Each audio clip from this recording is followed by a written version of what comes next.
Hey friends, welcome to the Publish, Promote, Profit podcast. I'm Rob Kosberg, and every week I show you how to use a best-selling book to grow your income and your impact.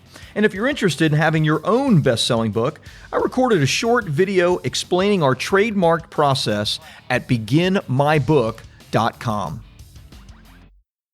Okay, hey, welcome everybody. It's Rob here, and I think the things that I'm going to be talking about today will be of tremendous benefit to you. If you have a book, then that book should be the focal point of your marketing. It should be the focal point of your client attraction.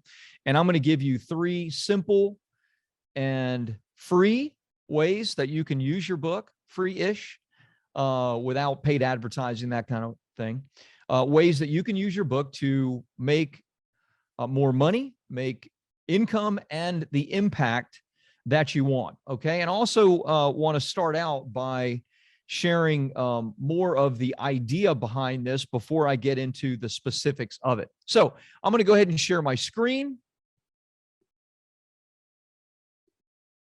I'm going to move my camera over just a tad so that I can move the screen down and so that we can begin. Do me a favor, let me know that you can see my screen. It should be just a big white screen. So if you see a big white screen, then you are seeing it properly. Yes, thank you, Nicole. All right, let me just move that up as well. Good. Okay, so here's the idea. Maybe I need to sit here. Here's the idea.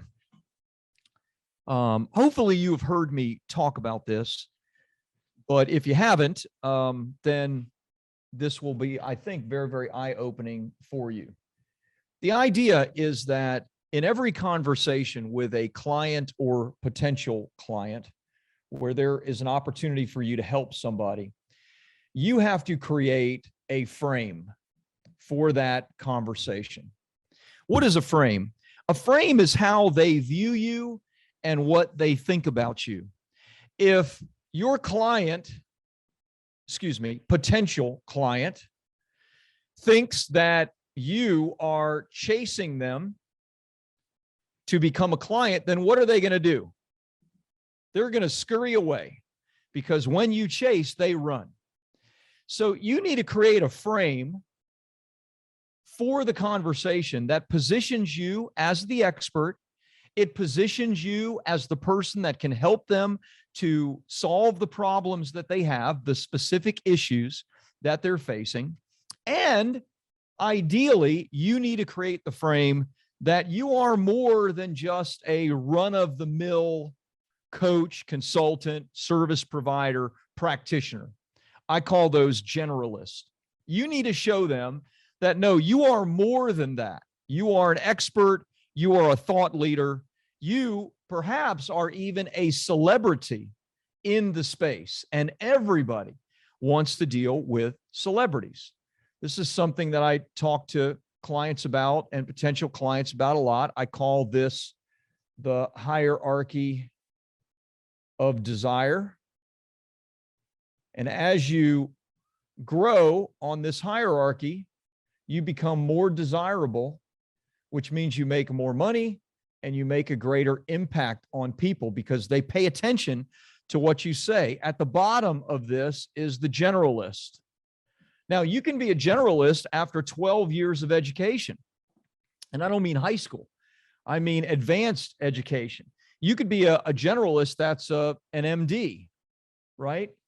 You're not an internist. You're not a brain surgeon. You're not a neurologist. You're not a gastroenterologist. You're an MD that is a generalist. You can prescribe, you can help people, but you know what generally happens with the generalist? Even those that are MDs or fill in the blank.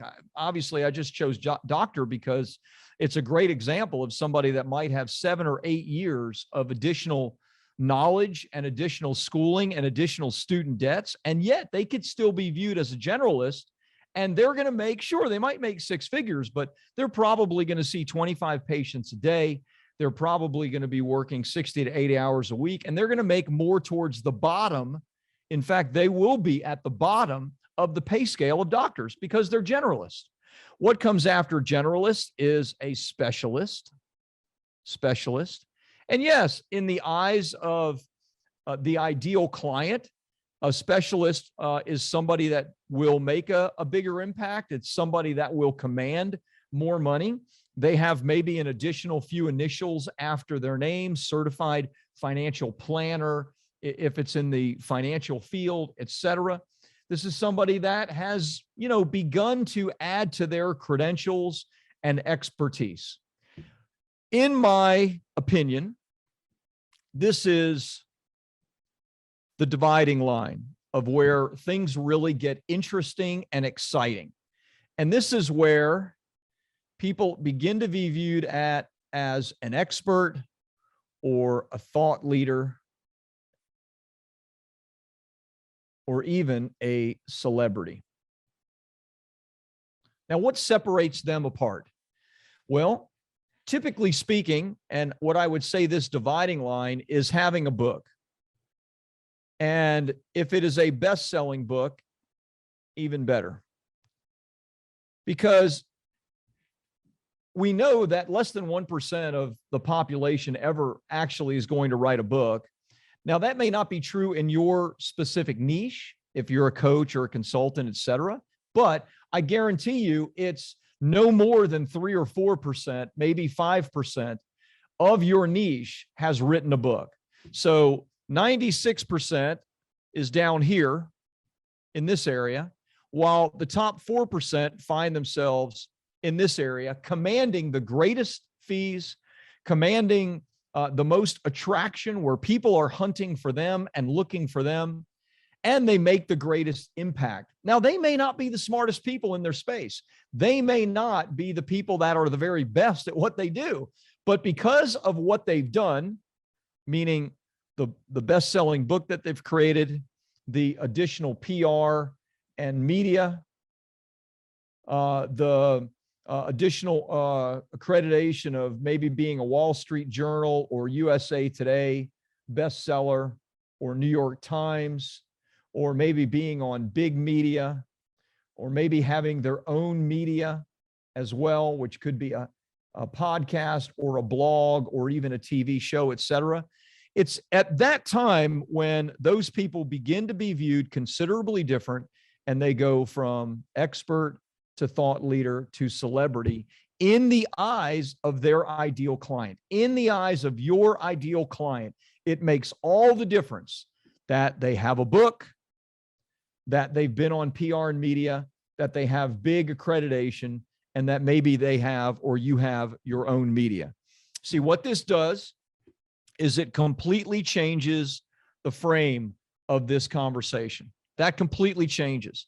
Now, what we have instead is we have the potential client here chasing that person. The only reason that potential client would not engage with the celebrity, thought leader, or expert is because they can't afford the services, right? Now, that doesn't mean that they're not willing to pay a higher amount. In fact, you will command higher fees. You will command much better attention. You'll have a waiting list in many cases for your services. And the only thing that will often distinguish between people want to get started with you or not get started with you is the fact of, you know what, I would really love to work with that celebrity neurosurgeon, but you know what, you have to write $100,000 check right out of the gate. They don't take insurance. I just can't do that. Great. You're going to go to the next level. You're going to think of the thought leaders, the experts, because if we're talking about brain surgery, you want to have the absolute best person or people working on you. This is the idea of hierarchy of desire. This is the idea of framing every conversation that you have. This is what you want. You want these conversations to be framed properly with you as the expert, the thought leader, the celebrity. Now, someone may come to you, and we'll get into you'll see a theme in this, but we'll get into the different things that you can do. And some of these people may never have heard of you. So I'm going to share with you how you set this frame, even if they've never heard of you, because you can set the frame. And that's exactly what you should be doing with every conversation that you have. Okay. And I'll just share with you a conversation I literally just got off of a couple of minutes ago. So let me give you, and I'll probably go through 4 simple things that you can do to use your book to attract more income and make a greater impact on people. For the most part, none of this has anything to do with paid advertising or social media, maybe a little bit of social media, but it has everything to do with using your book and framing all of these conversations. So what are these easy things? Well, number one, and you'll see the theme that runs through this, is send your book to all current and past clients. Send your book to all current and past clients. Now, why would you do that? Well, it's interesting. I just had a conversation yesterday with a former BSP client, Jennifer Eggers. And Jennifer did this book. We helped her with it a couple of years ago, launched it to bestseller. It's done very well. Resilience. It's not about bouncing back. And Jennifer is an absolute expert dealing with corporate disruption. So if there's something that's potentially disrupting corporate life, the corporate culture, et cetera, then she teaches resilience. She shows leaders and organizations how to overcome disruption. Now, of course, we've been in a very disruptive time with COVID and now with what's going on in Ukraine, but obviously disruption can happen anytime in any type of business. So I had her on my podcast, and as always on my podcast, I always ask, the last question I ask is, tell me, how are you using your book to attract clients? And oftentimes I'm embarrassed for my clients to say, they often say something like, oh, I'm not using it as much as I should or whatever. And I'm like, oh, okay, well, how are you using it? Let's talk about that.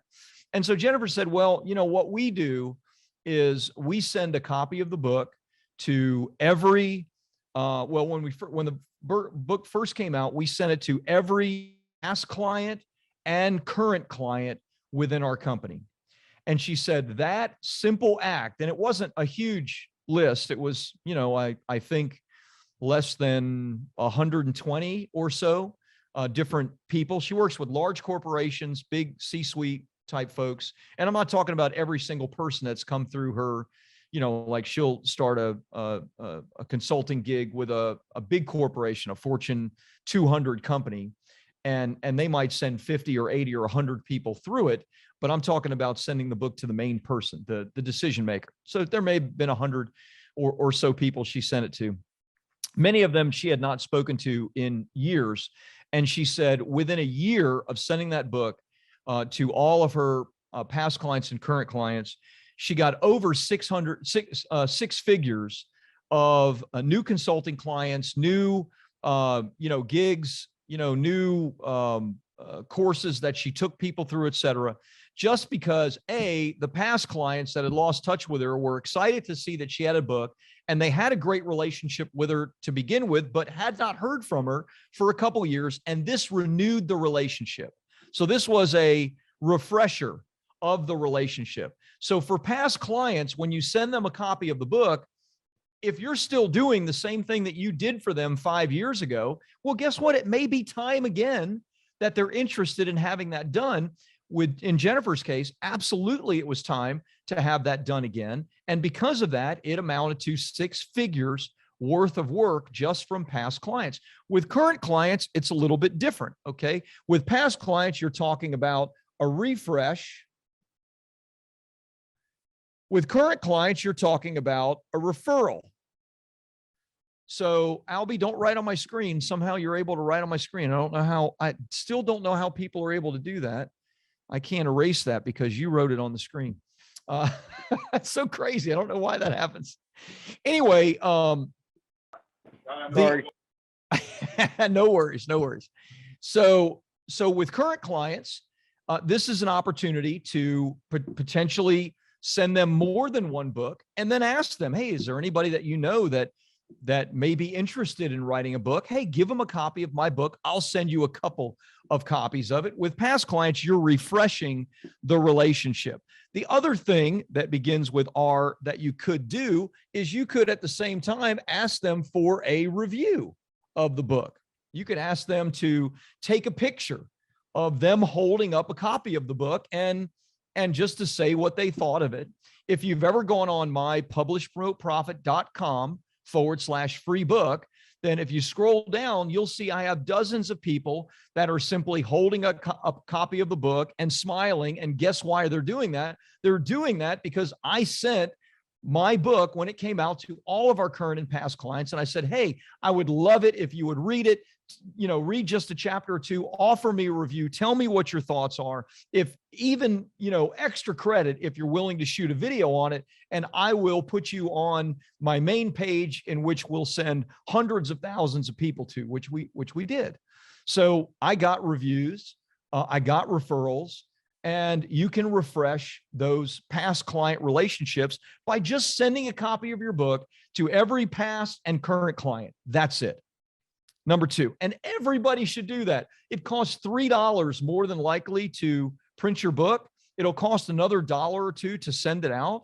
If you have 100 past clients, it's $500. It's the best $500 you will ever spend. Include a little cover letter from yourself that you signed, something really simple like, hey, was just thinking about you, wanted you to know that I wrote a new book, Publish, Promote, Profit. Please take a look at it and, let's reconnect. I'd love to see how things are going for you, Rob. That's just something simple that reconnects the relationships. Okay, number two. Let me move this down just a little. Number two is send the book to all serious prospects. To all serious prospects. Okay. So we started by sending the book to all current and past clients for reviews, referrals, and to refresh the relationship. Now, every serious prospect, no matter how they came to you, should get a copy of the book. Now, someone might say, well, why not send it to all prospects? You could do that. We get a lot of prospects, hundreds a month, that fill out an application. So I don't want to send a free copy of my book to the hundreds of people, of which most are not serious for one reason or another. So from my perspective, all serious prospects get a copy of my book. So I just got off a telephone call. You guys know I don't do any consultative sales calls or sales calls myself. But if you refer somebody to me directly, then I don't send that to David or Austin or Joe. I talk to those people myself. And so I just got off a call that was a referral from a couple of past clients that they're all in the same mastermind group together. And we had a wonderful conversation. Great connection. I wasn't really sure in the beginning that we were a good fit for him because what didn't sound 100% like he was that serious about, the book really leading to revenue for his business. And he has a really successful business where he coaches people on leadership, and he's done fantastic. Finances were not the issue. But the more we talked and the more I just probed and prodded and found out that no, he really is serious. And he actually has been working with a writer for 8 to 10 months. He has 150 pages already written, but he's very unhappy with what he has so far. And, I started hearing all this. Okay, he's serious enough to pay someone for 10 months to create something that he's not happy with. He started asking all the right questions. I explained the program. And so I said, look, do me a favor. I'm going to email you the video. I'm going to email you the stuff we talked about. We'll set up another call in a week or so. But send me your address back. I want to send you a copy of my book. He's a serious prospect. He's somebody that is the right customer for me, for Bestseller Publishing. He was referred to us. Finances are not an issue. I just wasn't sure about his seriousness about actually writing a book. I learned that he was serious. I'm going to send him a copy of my book. I'm going to stick a sticky note on the outside. I'm going to say something nice on it. He actually lives right down where I used to live in South Florida. So we have, a lot of the same, kind of interesting restaurants that we've been to, and even some people, or businesses that we both know of. So I'm going to just say a couple of things on there. and send him a copy of my note because he's a serious prospect. So here's the thing. No matter how these people came to you initially, once you send them the book, the frame changes. Okay. So he came to me initially from a referral, and that's already a good frame. But listen, here's how the conversation started. He totally forgot why we were even talking. So the conversation started, and I was like, hey, I won't say his name or any of that, because he'll probably be watching some of these calls in the near future. It's like, hey, great to meet you. And I saw your company's in so-and-so place. And, I used to live right there. Where'd you live? I live. He goes, now, what do you do exactly? And who are you? And I'm like, oh, that's like the worst call ever. Like, for people to ask you what you do, and like, that means the framing is completely wrong, completely off. I never do calls like that. I never want to do a call like that. He had just forgotten. So I started, I was like, immediately I wanted to get off the phone, because I'm like, okay, this is going nowhere. Because the frame is totally like, okay, who are you? What do you do? Why are we even talking? And you get it. Like, this is not a serious conversation that we're having. Never have a conversation like that, at least not purposefully, like regularly. Like, let's get on the phone. And that's never a sales or consultative conversation. It's never a sales call. It's never, and this person was referred. So anyway, we started talking, and it did seem like he was more serious, and he started asking the right questions. And when I explained to him, who we are, and I pointed out my book, because, we did a Zoom and we're live, and he's like, oh, you have a book? I'm like, yeah. And it's a Wall Street Journal bestseller. He's like, wow, okay, that's pretty serious. I mean, I could see his eyebrows like go up, and he referenced it. And so things started to change when he realized that. Let me tell you, when I get my book in his hands, the frame of our next conversation is going to be completely different. It's not going to be, well, who are you and what do you do now? No, it is going to be, okay, you're a Wall Street Journal bestseller. You're the expert on this topic. Your company does all the things that I want done. He already knows. Because it's not a sales call, I already told him the pricing and all the things that we do based on our programs. And he goes, oh, well, that makes sense. And that seems reasonable. So I know that finances aren't any kind of an issue. It was about framing in the beginning. When the book gets to him, it's going to be completely different. So I don't care how the prospect initially comes to you. If they come to you through a networking event, which I used to do those a lot, I hate them, but maybe you still do them. And you know how networking events are, right? That person wants to sell you their stuff, and you want to sell them your stuff. And it's like, oh gosh, it's just, ugh, right? But sometimes something good comes from a networking event. However, the framing is terrible. The initial framing is awful. When you get their book, once you find out, okay, that they seriously could use your help, and then you get the book in their hands, the framing of that completely changes. So if it's a networking, if it's a referral call, like the one I just had, if it's a regular sales call, but maybe they weren't quite prepared and it's not quite framed well, whatever it is, once it's a serious prospect, you need to get them a copy of your book. And then from there, and I would suggest make it personal, little sticky note, et cetera. Then from there, the next conversation, it's framed properly, it's powerful, and you can close the deal. You can get them started. That's number two. Okay. So you do this. The stuff that I'm sharing with you is just do this. Not like, well, maybe I'll do it. Or no, just do what I'm saying. Please. It is not expensive for you to do. Just do this. If you do this, you will, the cost of the book, the $5 that you're going to send to 10 prospects, you're going to close 2 or 3 of them that you would not have closed simply because it was framed properly. So please do this. This is not like I'm sharing like a buffet, pick and choose what you want. No, this is like the main course. Nothing else is coming. So you got to eat the main course. You got to eat this stuff. Okay. Number 3, tell me if you begin to see a theme here. You're going to send the book to cold contacts that are the right people. And I'm not going to say any more than right people. We got send book.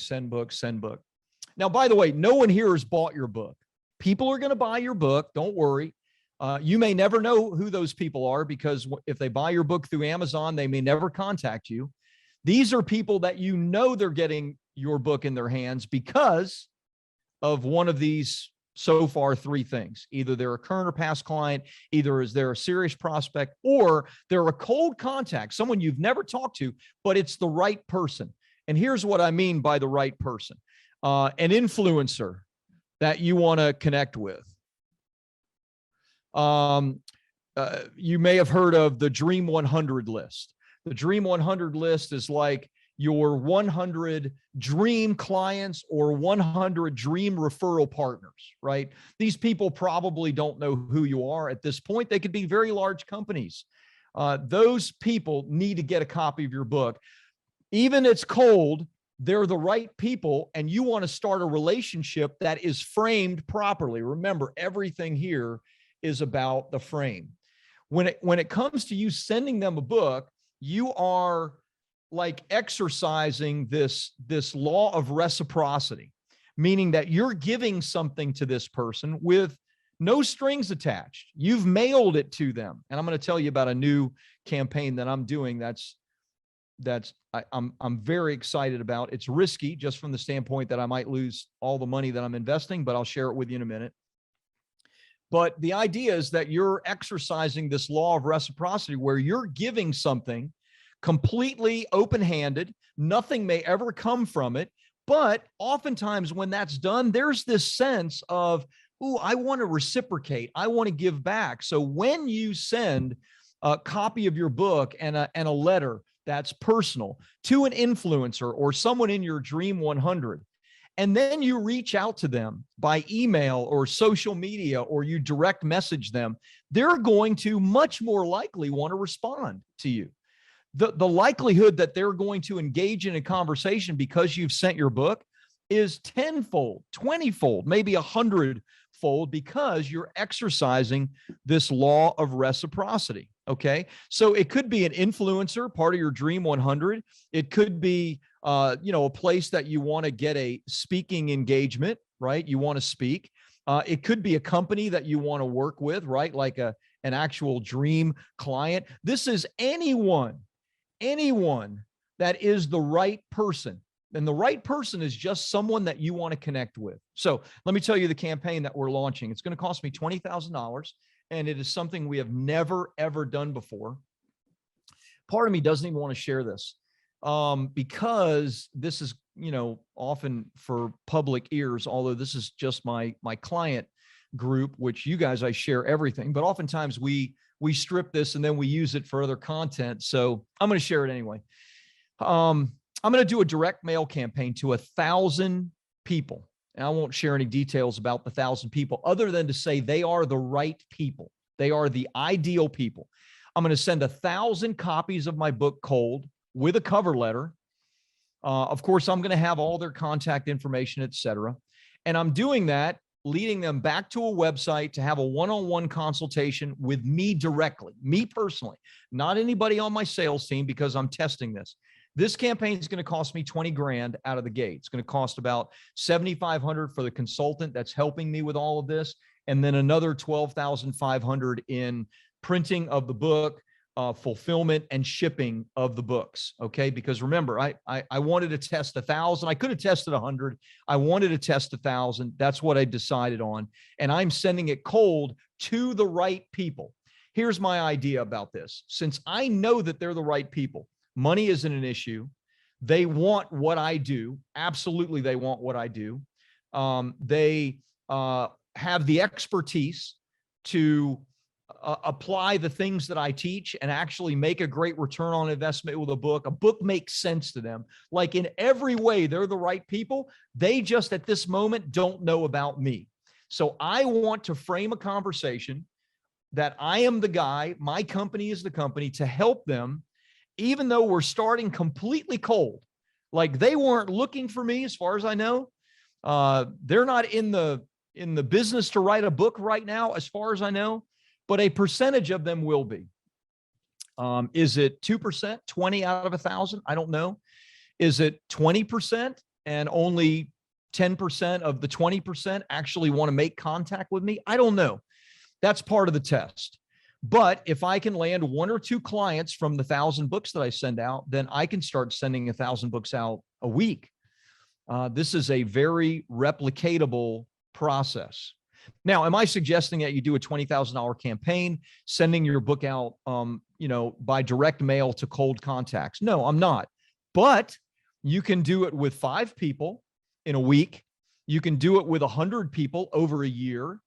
If you do it yourself and you do 2 or 3 books a week, it's only going to cost you, $3 to $4 for the printing of the book and another $2 for the mailing in a really nice package with a little, letter that you enclose. I mean, you can send 100 out that way. And I guarantee you the 100 that you send out over a year and then follow up with a direct message or with another postcard or anything like that, I guarantee you it's going to get you some results because the book will frame you as the expert. And if you're sending it to the right people, then you have taken down 2 of the big pillars of success. They see you as the expert, and this is the right person in the market to take advantage of my offer, right? That's number 3. I'll give you a 4th, just for the heck of it, even though I said 3, just because I like to over deliver.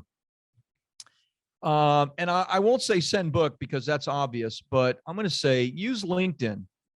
And this is for those of you that, do B2B type stuff, or anything in the consultative or coaching space, and, connect with more of the right people that are the right fit. And then send your book. Just as a show of giving. Just as a desire to serve, just as a desire to give. Because again, this is the law of reciprocity. They're going to want to connect with you. They're going to want to get to know you. Now, you can connect with people on LinkedIn, 5, 10, 15 people a day. I don't suggest you just send it to anybody that, will open your direct mail on LinkedIn. No, you need to connect with them first. You need to have a little conversation. Hey, I see that you're in this coaching space. I also noticed you have your own podcast, et cetera, but I didn't notice that you have a book. Have you ever thought about writing a book? And just, if they respond back, yeah, I have, or no, I haven't, then that gives me an opportunity. Hey, here's a digital version. Here's an ebook version of, or PDF of my Wall Street Journal bestseller. This chapter in particular is an example of somebody that is in your exact space that, wrote a book and really cool things happen. Why don't you take a look at it? And if you like, we can have a conversation. Again, what that did is it framed me as the expert and I connected with the right person. Now, I put this as 4th for a reason. It's the easiest, but it's not my favorite. It's not my favorite because all the other 3 of these 4 are about sending a physical copy of your book. And let me tell you something, there is something special about sending a physical copy of your book to somebody. It sits on their bookshelf. It makes a great impression. It helps people to really frame you because there's something now about the tangible and physicality of what you've created. And it makes that person very, very interested in whatever it is you sell or do. So I prefer to focus on 1, 2, and 3, but you can certainly do 4 because 4 costs you nothing. All it costs you is a little bit of time to connect with the right people, have a conversation on the direct message part of LinkedIn, and then send a PDF version and see if you can get the conversation going. The only thing I would add is when they become a serious prospect, I would put them into the number 2 bucket and I would get them a physical copy of your book. Because it's one thing to get the digital version. It's a whole nother thing to get the physical copy of your book. These things will make a difference. I'm telling you, if you just do them, if right now your book is done and you just send your book out to 100 of your current and past clients, you will engage in conversations. They will be calling you to do business with you that you didn't even know they were interested in doing with you, just because they got a copy of the book and they're impressed with the fact that you've written a book and they also feel this desire to reciprocate with you. So there you go. 1, 2, 3, and my least favorite, number 4. Let me open the chat. I'll stop my share and begin to answer some questions and see if there's any specific ways that I can help you guys. Hey, thanks for listening in on the Publish, Promote, Profit podcast. If you enjoyed it, please take a minute and like and subscribe to the podcast, because every week I bring you either great guests or great teaching to help you to grow your income and your impact with a best-selling book. And if you're interested in having your own best-selling book, check out my short video which explains our trademark process at beginmybook.com.